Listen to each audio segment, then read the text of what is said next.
Do I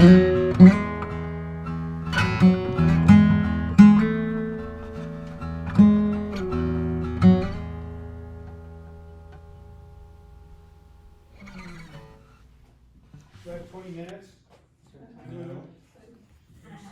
I didn't see it on the, please not? Come on. Okay, DePriest, Hayden citizen. Again, as I kind of brought up the last time, and as I bring up quite a bit, I believe education of the community is very important, and especially with regards to HURA itself.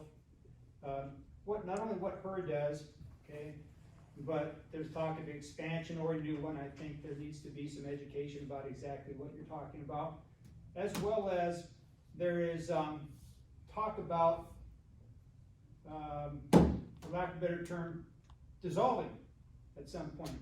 And if HURA were to go away, what would happen with the amount, with their assets and the amount of money they have and things like that.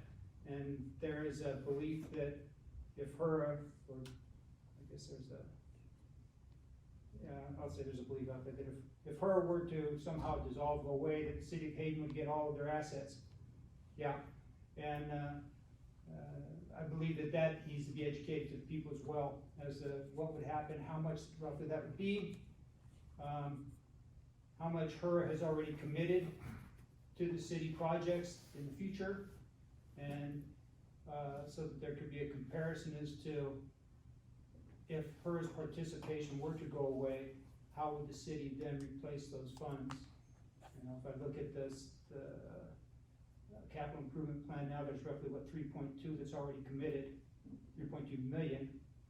And if those funds were to disappear, you know, how would the city make up those funds? Because I believe that the balance that the city would receive of their 12% or whatever it is, the actual number, would be nowhere near that 3.2.